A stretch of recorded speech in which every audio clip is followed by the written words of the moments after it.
You know, I used to think that as a songwriter, that my job was to find ways to musicalize my spiritual experiences to help other people.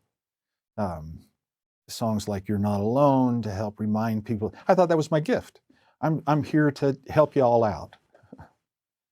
What I did not realize is it wasn't until I had a 9-year long faith crisis where I felt abandoned.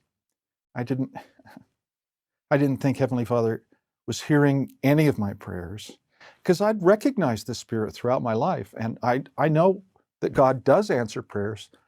Now I'm asking the most important prayers in my life as a father, as a husband, as a disciple. Nothing.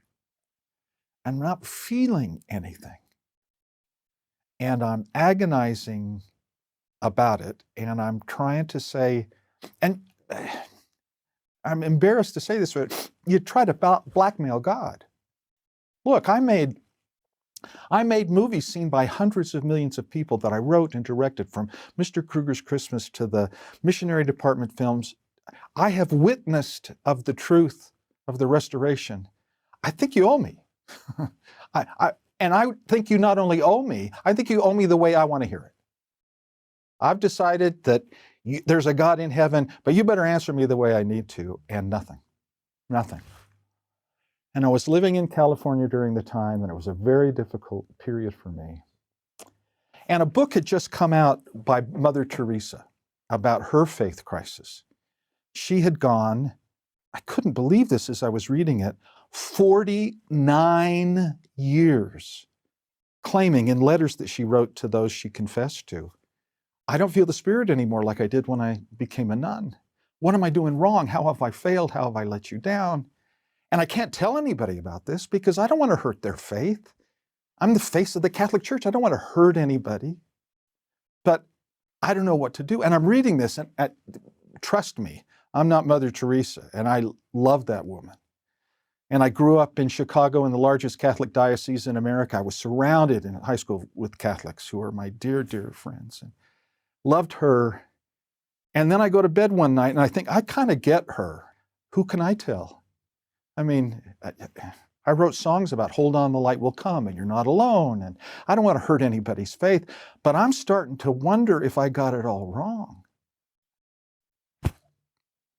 What am I going to do? Go on a concert tour and say, "Just kidding, you are alone. Don't hold on, the light's not coming." I mean, it was a really challenging time for me, and I had a dream. Now, don't misunderstand this. It's not like Moroni, the edge of my bed. This was a dream, okay?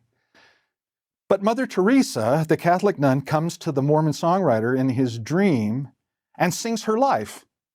And in my dream, we're in this theater, and I have a piano, and I know Mother Teresa's songs. And I think, how come I know her songs? She's singing her whole life story in my dream.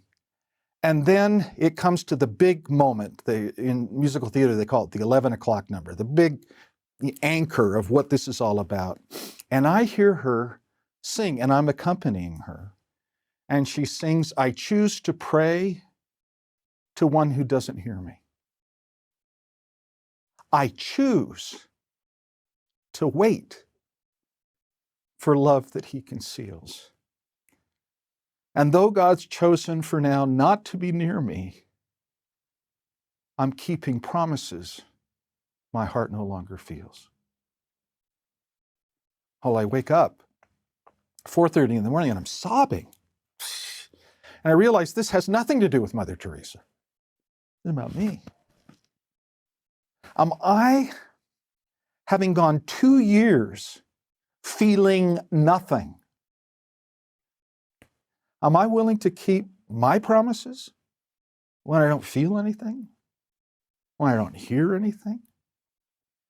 So this was I call it my most profound covenant moment. Not in a baptismal font, not in the temple of our God. Mike McLean on his knees in a little house in the hills in Malibu. And I just said, "Heavenly Father, And I sounded a little bit like a guy in the AA meetings, oh God, or higher power. I said, I don't even know if you're there. I'm being really authentic, and I hope it doesn't offend anybody, but I just said, here's the deal.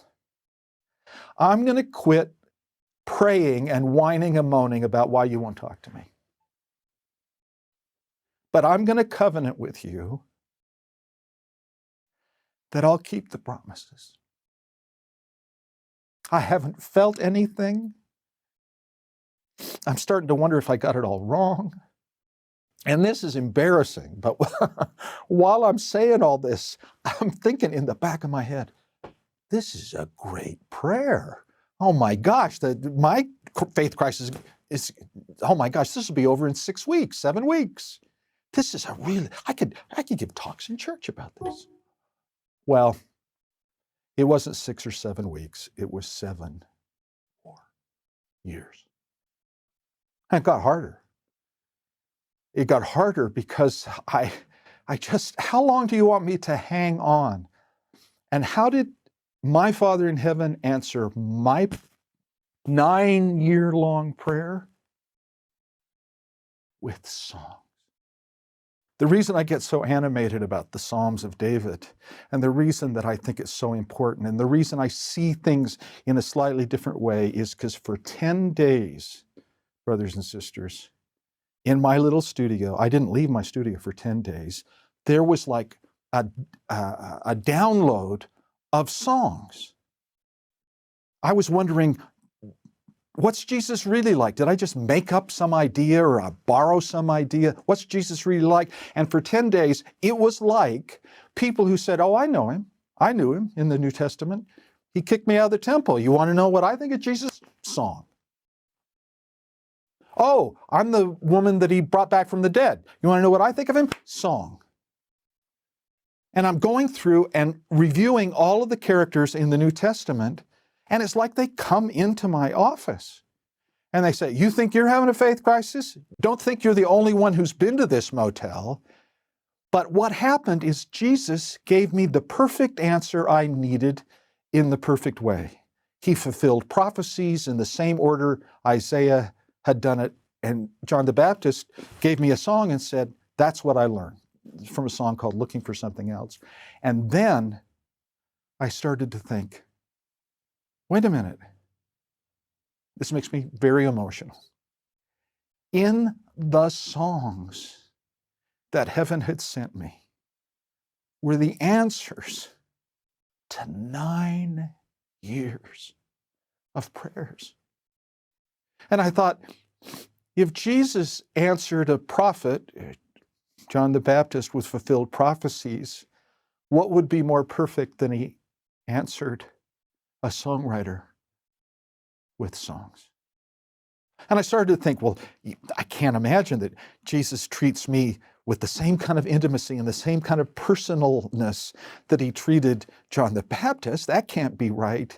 And that's my moment of kind of being born again, I guess. The Spirit said, are you kidding? I love you exactly as much as I love John the Baptist. Let your heart believe it and feel it. So when I hear Psalms, whether they were a gift to help me see the gospel in a richer way, or whether we read the Psalms and I get an aha while I'm sitting here and go, oh, maybe it's about this. My Father in heaven found a way to speak to me uniquely. And you may not be a songwriter, and this may not be the way that he communicates with you. But I'm here to bear testimony, along with my dear friends, that he does love you, and you will know his answers come from him because they'll be perfect in a way that's your language, your kind of song in your head, your kind of background. You'll know he knows you that individually and perfectly, and that everything in these scriptures are designed to testify in a way we'll understand that it's all real.